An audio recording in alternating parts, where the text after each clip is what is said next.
All right. Let's do this. 3, 2, 1.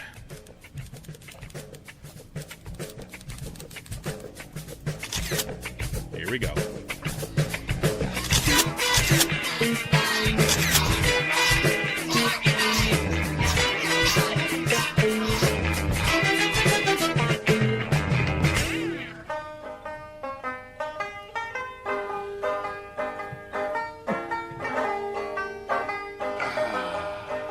Solidarity forever.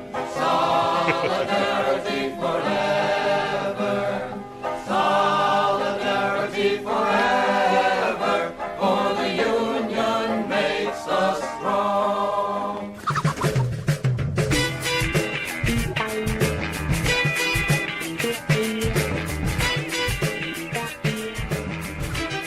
Yes, the union makes us strong. Solidarity forever. This is Kevin Mahoney, editor and founder of Raging Chicken Press, here with our second members-only show in the aftermath of the electoral boom landslides this past week. Sean, man, are you psyched still? Oh my God! I still find it hilarious that Lee Carter decided to do the first thing he did after winning was sing "Solidarity Forever" with a bunch of his socialist pals in the state of Virginia. Yeah, I'll say it, man. My God, how things have changed. Tell me about it. Tell me about it. Imagine seeing like a group of folks singing "Solidarity Forever" after an electoral win in the United States of America is just wow, awesome, man. So what do you think this means, Sean? I mean, let's get into this. I mean, because, on the one hand, you've got this, there's no doubt about it. Like, this is huge. But we are talking about, an off year election, basically, right? We are talking about, a time where you get lower voter turnout. But this time around, right? I mean, because progressives and Democrats are historically not very good about coming out to to vote on off-year elections, in right? Odd-year elections, especially. Right, especially odd-year elections, exactly. But so, I mean, what do you think about this? Where does this go from here? I think it's pretty significant. You get people out in races. I mean, we talked about in the previous segment where like 3,000 more people came out and voted for a district judge than in 2008 or like 4 or 8 years prior to that. I mean, it's about getting people out there and voting. But, like one of the things that definitely came up, you saw the returns in the Lehigh Valley, Democrats winning in the Lehigh Valley, Bucks County, Delaware County, and Chester County. Yeah. These are areas of the state that still have a bunch of Republicans in there. And, you might possibly be able to flip the House. Or I think, okay, like, yeah, that's like very lofty goal. But no, I mean, I think you got to start talking about there's an actual potential to flip the Pennsylvania House in 2018. I think that's right. I was listening. Or that should be the end game for people. No, I agree. Like the most impossible goal ever, and work as hard as you can to reach to that. Well, there's this guy, like we mentioned in the regular show today, right, is that this Mike from PA that frequently calls in the Majority Report. He made a really good point this week. And one of the things that he said was, he said, look, basically the gerrymandering in Pennsylvania, right, has been designed, to keep electing Republicans. But in order to do that, right, in order to keep that going, they've had to make some districts like 55-45 Republican, right? Some 60-40 Republican, right? So it's not as if, so in order to get there, right? So the only way you can do that is that you have to pack some districts with Democrats, right? So you've got some districts in Pennsylvania that have got like 80, close, approaching 90% of Democratic registration in there, right?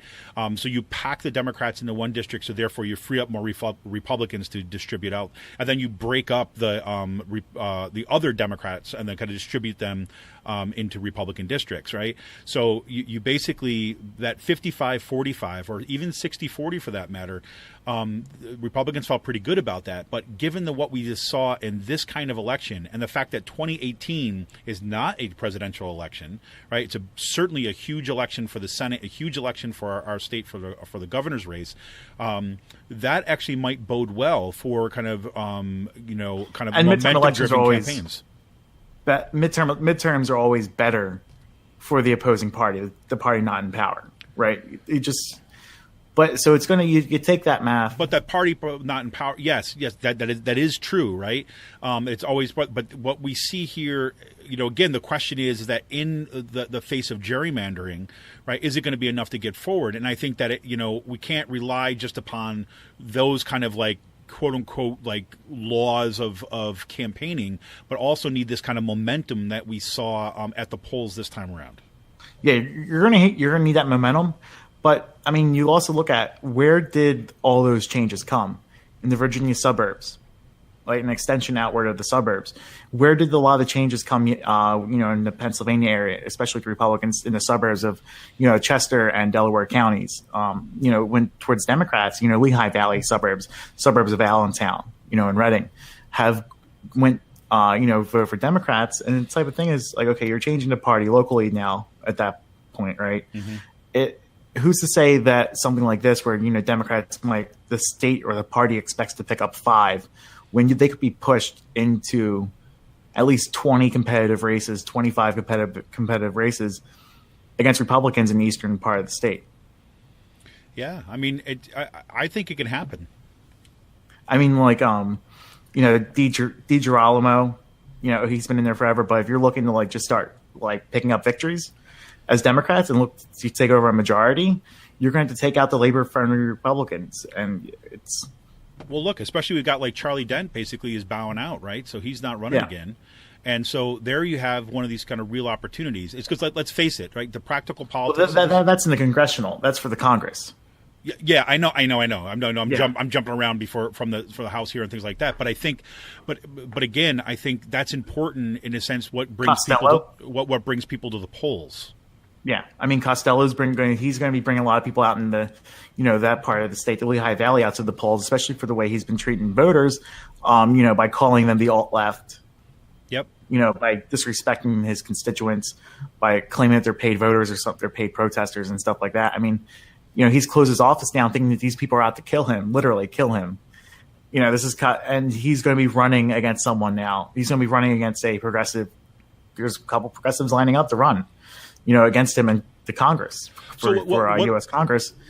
What do we know about the people that are looking to run at this point? I know Gregory Edwards is one of them. He's online on Facebook. I think he raised like $60,000 within a couple of days of starting his campaign. Mm-hmm. And this is someone who's a member of the progressive community. He's a member of the faith community. I believe his church had the Pat Toomey town hall with the empty suit. Mm-hmm. Oh, right. Yep. So there's people like that running in the Lehigh Valley. You can see motivated House candidates starting to run and pick up seats.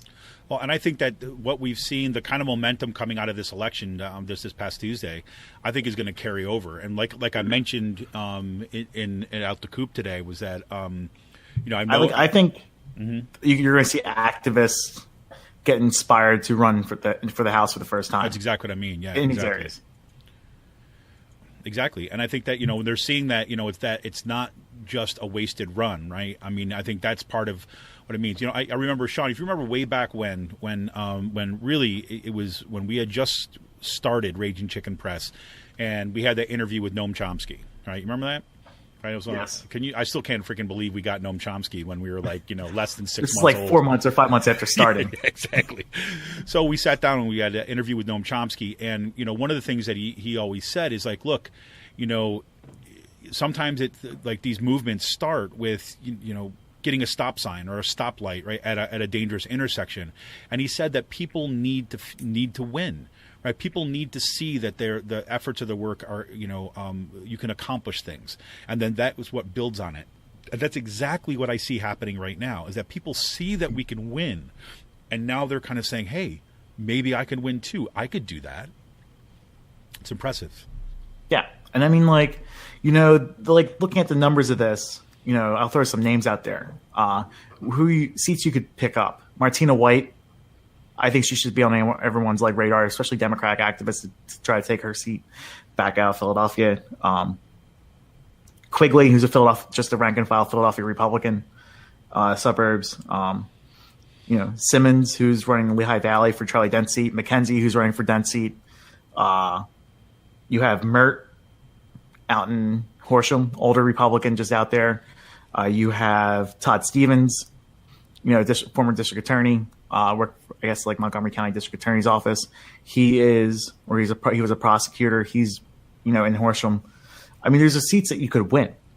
Yeah, I think you're right. Like, these are just, I look at these easy pickups. Yeah, I think it can happen. I mean, I definitely think it can happen. And I think, DiGirolamo, Clunk, people you never even heard of. Stats, maybe.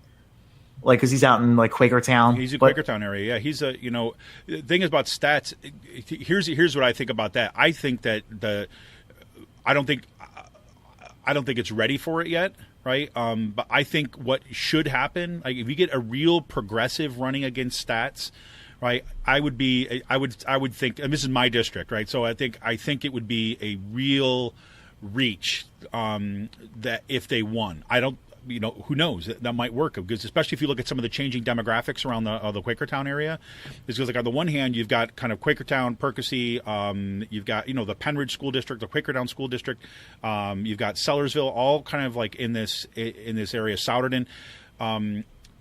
It's disorganized when it comes to democratic politics, right? When it comes to any kind of left politics. And I think that's really what carried Stats and others. There's really no infrastructure here. However, you have a lot of those folks that have changed basically the political landscape in the Philadelphia suburbs. There's all these developments that have been built recently, all kind of ringing Quakertown in the area, and these are folks that basically work in Philadelphia, right, and are kind of moving to these outer ring suburbs, right, or newly created kind of house farms basically, and they're potentially like a voter bloc that has not yet kind of found its space yet. In addition, you've seen attacks on the public schools in Quakertown, right? That they've gone after SEIU members there, they've gone after teachers there, they've attempted to contract out all sorts of services in the Quakertown School District. And you've been seeing teachers and workers in the school district beginning to organize and beginning to kind of push for. So I think if you actually ran someone that had a strong progressive message, just like we saw in this past election, that even if you don't hit that, hit the win button for this time round, I think you start to build that organization for the next round of elections. Just a matter of kind of bringing people together, because I don't think there is that space right now. Yeah. So, but there's 25 seats right there. You could easily target and try to pick people up, and that's not even in the Pittsburgh area or the old traditional, where Democrats used to have, we used to have a hold on things, like in your more rural areas of the state. Yep. Especially in the coal country. I mean, I think that this provides a way you can actually organize, run on these messages, and people actually will vote for you. I think you're right. I mean, I think it's doable. And my hope there comes from the fact that, like, again, I think it's keeping our eyes on the people that have been organizing through Indivisible, that have been going in, have been taking over the kind of local Democratic clubs, local Democratic Party offices. That's where the potential lies. I don't have a lot of faith in the statewide Democratic Party to do anything different. Right? I think that they're going to do their best to try to look at these victories and assume that it means that they're doing everything right and they don't need to change anything. I think the power structure has not shifted yet. But there's some potential. Now, I also would have to say is that, and we saw this, and we didn't talk about this on the regular show today, but there was that the article that came out by Geoff Idelson, right, about some labor leaders that are being targeted, or not. I'm sorry, not targeted. Labor leaders that have basically been accused of sexual harassment within kind of labor. I think, and Pennsylvania was mentioned in that article as saying that that's going to kind of touch what we're in Pennsylvania, some of the leadership of the PA AFL-CIO. Why that matters right now? I mean, number one, we shouldn't have sexual harassers that are kind of part of the labor movement. Number one, but number two, who's going to be there to fill that vacuum? right? And if you're looking at the leadership of the AFL, the PA AFL-CIO, is that you've got a kind of lot of old school folks that are reliant upon those kind of old models of democratic politics. But we saw Steve Catanese, right? Him win kind of SEIU's election, and he's like 34 years old. Yeah, exactly. 33. And we've got some kind of, I think, some activism happening in the labor movement. That might actually be able to kind of get behind and see some change in terms of the kind of pressure that the PA, AFL-CIO, and affiliated unions are going to put on the state Democratic Party. But I mean, again, this is getting way ahead of ourselves in terms of practical stuff. But depending on how this is interpreted and what happens in some of the developments of the labor movement, I could see, we're like on the cusp of a renaissance in politics in the state. Yeah, yeah. I mean. No, not so much. It sounds like no, because I'm not. I don't have faith in Dermody or like the House leaders doing it. I think if anything, you're going to have you're going to force the party to get behind candidates they normally wouldn't get behind. Yeah, and to win by winning important primaries. We're starting to see some Democrats are starting to get challenged in here. Sarah Innamorado's running against Dom Costa out in Pittsburgh. And then Elizabeth Fielder, she's running against Bill Keller, a South Philly Labor Democrat who pretty much just shows up, punches in, punches out, and leaves. Great. I mean, you're starting to see younger people starting to run and female candidates too. Yeah, I'm telling you, we're really on the cusp of something potentially kind of really great. And I know I'm always going to come back to labor being the the foot soldiers, really. I mean, the folks that actually get out there and kind of move things. I think that with the other side of this too, as well, is that what we're seeing with the Janus decision that's going to be coming down through the Supreme Court, which is everyone is basically anticipating it's going to just be decimating to kind of a whole bunch of public sector unions. The way I like to translate that in my head is it's decimating of a particular model of unionism, right? It's going to require organizing. It's going to require more activist unions to move forward, and that favors the kind of progressive wing of the labor movement, progressive wing of the Democratic Party, and the organizing that's already happening around the state. So, man, I'm looking forward to it. Yeah. So what do you think the chances are? I mean, if you had to kind of game this out, I mean, how likely do you think it is that that the State House can be, we can switch the State House? I don't know. I think it will take a couple cycles, but I mean, I think there's possibility of putting a large dent into a majority this year. Cutting that majority in half, cutting it down. I mean, there's if you can go. I mean, there's 40 seats, mm-hmm. So it's a 40 vote majority, so. It's 20 seats they have to pick up. I mean, if you can get into 10 or 12, that would be significant. Well, here's what I wonder about that. Do you think that the gubernatorial election is gonna facilitate that? Is going to help a move in that direction? I don't know. I don't see the enthusiasm coming from Wolf, but I think I don't know. I'm just curious because, I think it's going to get a lot of attention. And I keep on going back and forth on that. That's kind of why I was asking the question, because on the one hand, it's like I can see an anti-Wagner, assuming Wagner gets the nod. Although we were looking at this before the show today, looks like Turzai is getting prepared to make his run, which is. That's just going to be fascinating to begin with. But he just put up a video 2 days ago that was him giving a speech. It had all this music behind it, and it's just his regular Facebook page, but it certainly looks like a preamble to an announcement. But I don't know. I just look at that and I'm saying, how much are people going to be motivated by that? By the potential of the state going all Republican, right, and moving backwards even further. That's kind of an interesting dynamic. Yeah, no, it is. I think one thing after the election day, it's like that. I think we're going to win. I think Wolf. I'm pretty positive of Wolf's reelection. You are. Yeah. Just from the turnout and what happened in Virginia. but now it's just the time to build on top of that. So yeah, I'll tell you, the one thing I'm concerned about that just keeps on gnawing at me when I think about this state is that I don't know. I just don't know. I mean, I'm hesitant. I see great things happening, and what happens, for example, if Wagner comes out and starts, building off the Trump stuff, and are there enough of these kind of still, in the camp with Trump voters that would be motivated by that message, that would actually get them to the polls, as opposed to just staying home? I don't know. I'm not, and with the lack of kind of, strong enthusiasm coming from the state Democratic Party, I worry about that.